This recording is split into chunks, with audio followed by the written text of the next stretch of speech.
I'm Allie with the Opelika Chamber. And I'm Lee with the City of Opelika. And we're here to introduce you to a new series, Railroad Town Roundup. In this episode, the Opelika Chamber is going to celebrate Black History Month by introducing you to our Minority Business Council and share a couple of upcoming events that you can take part of and celebrate Black history with us. We also talked with Chief Shane Healy about several communications tools in the city, and we talked with Denise Rogers and Judge Hand about the court forgiveness program. This Railroad Town Roundup is all about informing you about what's happening in our community so you can be an active part. We hope you enjoy this episode.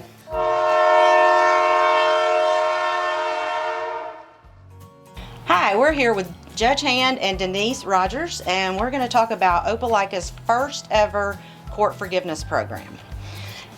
Thank y'all for being with me today. Can you tell me a little bit about why we're doing this program? Well, the reason we're doing it is because we have over $1 million in uncollected, outstanding failure to appear warrants. Wow. So we're trying to give everybody a chance to get in, get their situation fixed and arranged, and to let them have a little bit of a break, and they're not going to go to jail with it. We're going to wipe away the fines on the FTA, but they do have to handle their underlying offense. So whatever is out there that they didn't come back to court on, they need to take care of. You know, there has to be consequences. Right. You can't just break the law and skate. So, but there can be some work with the judge and work with the city type of arrangement so that you don't get stuck in a never-ending cycle.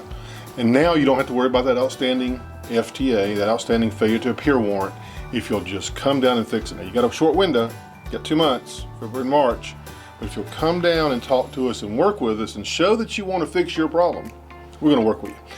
So what'll happen is you'll walk into the municipal court building. You got to come to Opelika Municipal Court. What do they need to bring with them? You need to bring an ID. Okay. Got to prove who you are. You're going to walk in and say, I think I've got an outstanding warrant. They're going to look it up on the system. If you have an outstanding warrant, they're going to say, here's your new court date. Show up for this court date, and you don't have to worry about going to jail anymore on this warrant. This warrant's going to be taken care of. And so right now, if they get pulled over for a traffic ticket, the other day we had somebody that was in a little fender bender that wasn't their fault. The police get there for that, and they've got an outstanding warrant. Oh, wow. So all of a sudden, DHR has to come get their child that's in the car, and they have to go to jail because there's an outstanding warrant. This will alleviate all of that possibility of a mess. Okay. It kicked off February 1st, and Yes. How long does this program run? This program, it ends March the 31st. Okay. And we do have extended hours Great. from 8 a.m. to 7 p.m., Monday through Friday. Okay, good. Tell me this: how do they pay? And is there, if they can't pay monetarily, are there other ways that they can? Absolutely. Cover. We partner with a number of nonprofits in Opelika. The city's involved, and what you can do is if you can't pay, and we realize that, you know, Tom Cruise gets a traffic ticket, it's no problem for him to pay it. If I get a traffic ticket, I may have to figure out how to make a payment because it's a lot of money to a lot of people. So we have situations where they can make payments, they can do community service, and we have a number of nonprofit organizations where they can go and do their community service. It takes effort. You've got to show that you want to do something. Like I said, it can't be a free ride because you've Right. broken the law. You've got to, it's got to cost you something, you know, time, money, effort, something. But we're trying to do things to help people. We're trying to do things to help people. So we have, there's a lot of good organizations that need people to come in and work. So we're letting them go work for them, and we're giving them credit. Okay. Now, one of the bigger programs we have is a Ready to Work program at Southern Union. Southern Union will train you for a job with some of the local big companies free of charge.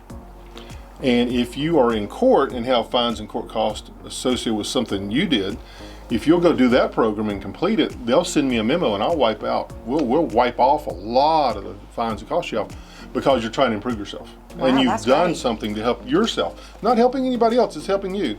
But we'll help you help yourself. Tell me one more thing: who qualifies for the program? Anyone who has an outstanding failure to appear warrant in Opelika. Okay.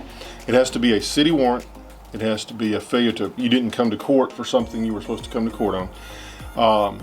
And we're even going to help you if you've got a new warrant that you think may be an FTA and you show up to say, hey, I've got an FTA warrant.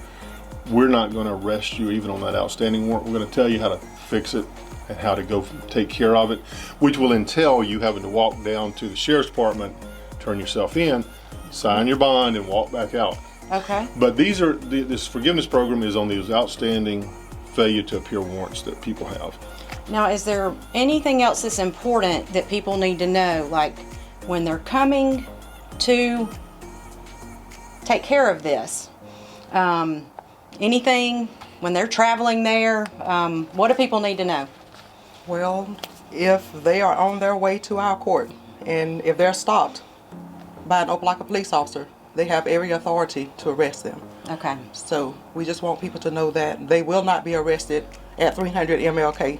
Perfect. But yeah. if they're on their way, there's a possibility that they will be So if arrested. they can find help getting there, that's beneficial. That's perfect. Yes. Okay. Great. Thank you both. Thank you. Hopefully the people will take advantage of this. We've already had a number of people come in, so. We have. Good. I know you had a lot of calls when we were promoting and talking about it, so we hope people will take advantage of this. Exactly. And if anyone is just worried about that failure to appear warrant or failure to pay, now is the time to act. And what's your number if they need to call? It is 334-705-5196. Perfect. Thank you. This past year, the Opelika Chamber formed the Minority Business Council. They're hosting their first ever event coming up on February 17th, a speed networking mixer. This event will be hosted at Heritage House, and you can register to attend at opelikachamber.com. I'd love for you to meet a few of our council members and learn more about what they're looking forward to at the event. Hi, my name is Kendra Nix. I am the CEO of 5X Environmental. We specialize in remediation, environmental health, consulting, and many more services to assist you. Hi, I'm Ernie Rains with Rock and Roll Pinball. Hi, my name is Louis Saavedra. I'm the owner of Boonie Hat Coffee Company. Hello, my name is Tiffany Gibson, and I am the CEO of Girl Steps, Inc. Girl Steps is a nonprofit organization for girls in our community, and we work with girls in grades 3 through 12. I joined the Minority Business Council because as a minority business owner in Opelika, I saw there was a need for us to have a voice, and not just any voice, a voice that understood the issues and the problems that we face as minority businesses, and also to help us educate each other on how to grow and sustain our businesses. The reason I'm part of the Minority Council is I'm a minority. I'm half Japanese, and I'm super excited about helping the Minority Council raise awareness of minority business owners in Opelika. I joined the Minority Business Council because I really felt like I could make a difference in helping minority businesses to be successful in Opelika. I love speed networking mixers because you don't have to worry about sitting there for a whole hour, 30 minutes, something that could have been an email. You get 30 seconds to tell that person about you and your business. And it also helps you work on your 30-second pitch because you never know, one day you may run into Bill Gates. He may only have 30 seconds to talk to you. So you can perfect your pitch by coming to our mixer and learning about new and exciting businesses here in Opelika. Why should you come? Because you'll get to hear about my business, and you'll get to hear about how I got into the coffee business in a chance event in Southwest Asia. I'm excited about the mixer and think that people should come so that they can share their stories with other minority businesses in our area.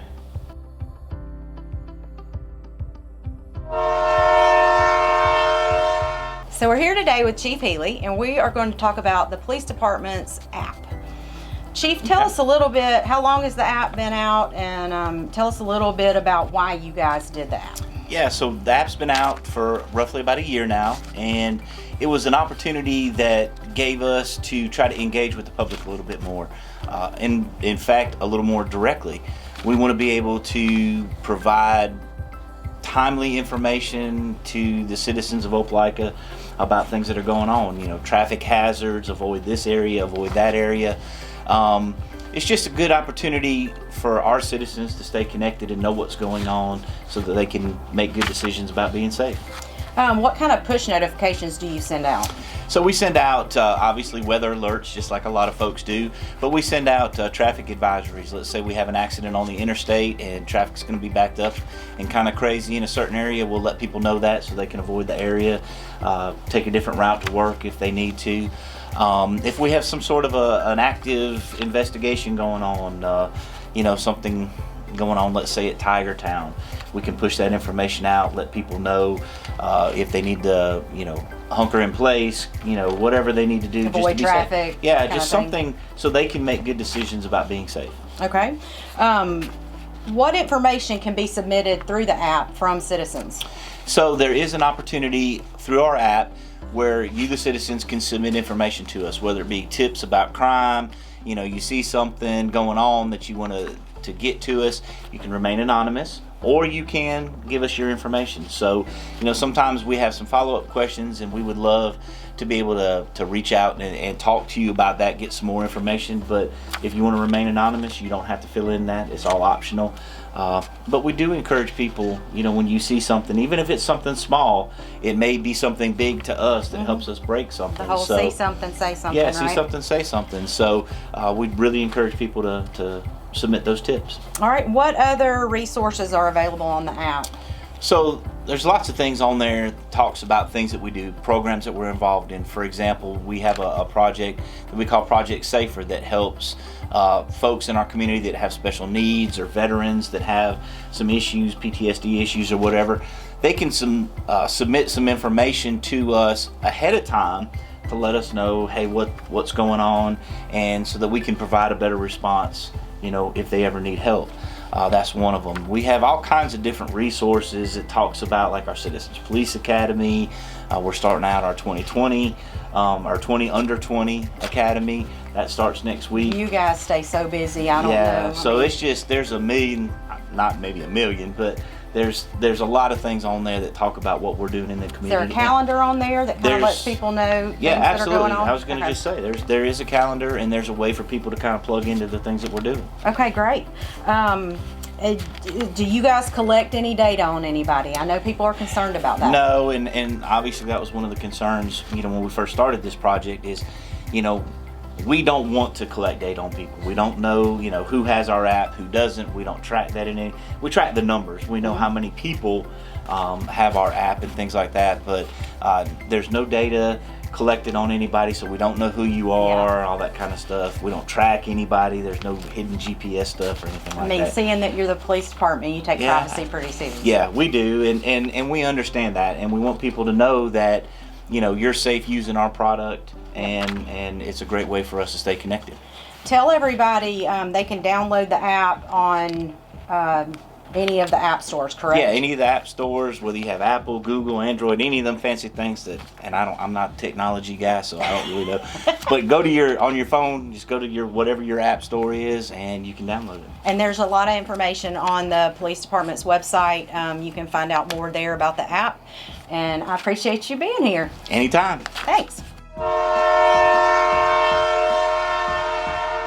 We've decided to come out to the community and spotlight one of our members. You might not even realize they're here. Edible Arrangements. This is located in Sagahachi Square off of Pepperell Parkway right here in Opelika. And as you know, with all Edible Arrangements, you can get all of the delicious chocolate-covered goodies, chocolate-covered strawberries for your loved one on Valentine's Day, but really it's just a way for you to show someone that you appreciate them and that you care. And speaking of Valentine's Day, look at these cute little teddy bears they've got. Edible Arrangements can help you with everything you need. They even have popcorn, coffee, tea, smoothies, chocolates, nuts, and then of course the traditional thing that you can always count on, those delicious and amazing chocolate-covered fruit bouquets.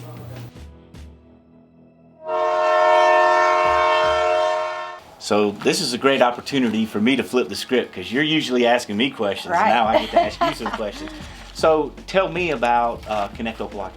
Connectoplica is a new tool that we put in place back in September that puts information directly in the hands of our citizens. It allows them to text or chat on the website. They can report an issue, like you can say, I want to report a pothole. And it will send that information directly to the back end. It gets to the department head that it needs to get to, and we resolve those problems. It's then put into a work order. You can also go on and just ask questions like, how do I get a business license? And it will prompt, and it will give you several links from the website so that you know how to get a business license. Great. If you kind of get in there and it feels like it's getting muddy, you can type the word message. you can type your question and it will send it to the back end, and there are people in the city who answer that and then get back to the person either by phone call or email. Awesome, awesome. What does it do for the average citizen? How does it help our end customers? For the citizen, it really just puts all of that information right at their fingertips.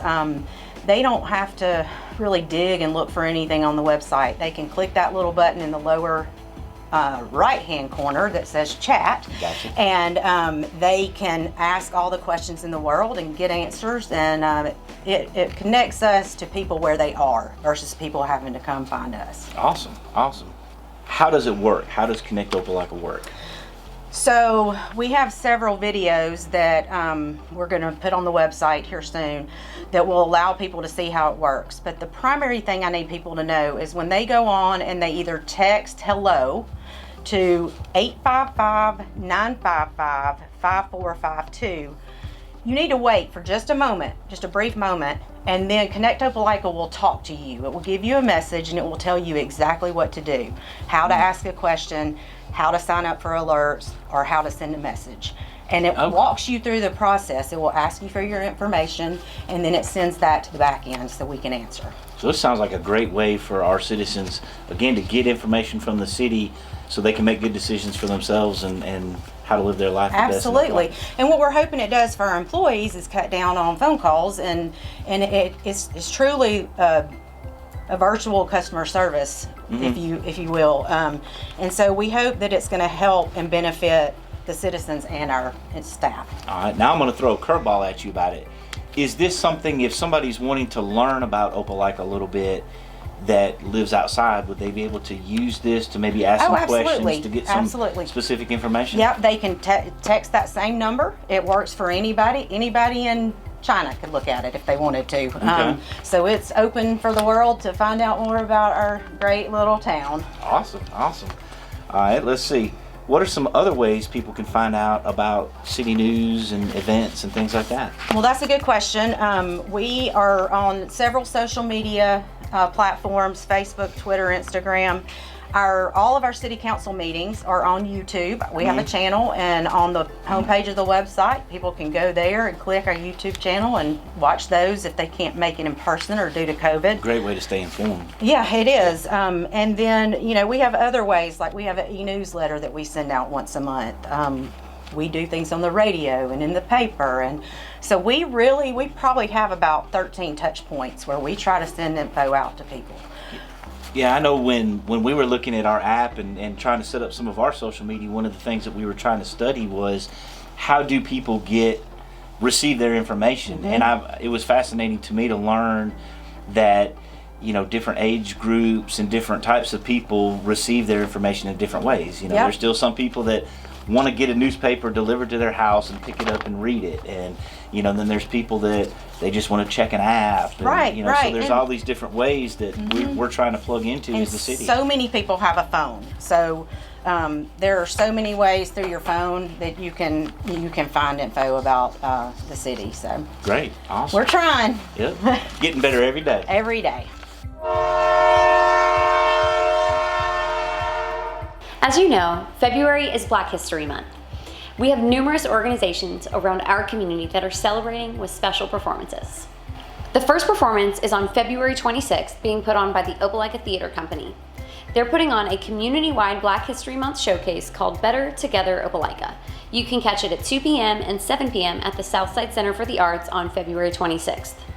February 28th is going to be really special. The Syncopated Ladies are coming to the Opelika Center for the Performing Arts at 7:30 p.m. They're an all-female tap company that are best known for their covers of Beyonce and Prince, and have even been shared by Beyonce herself on social media. And they're coming to Opelika. You can learn more from the Arts Association of East Alabama, and of course you can visit opelikachamber.com to find out more about our upcoming events. We hope that you can support our small business community every day, but especially this month, you can support our Black-owned businesses and find a complete list of them at opelikachamber.com.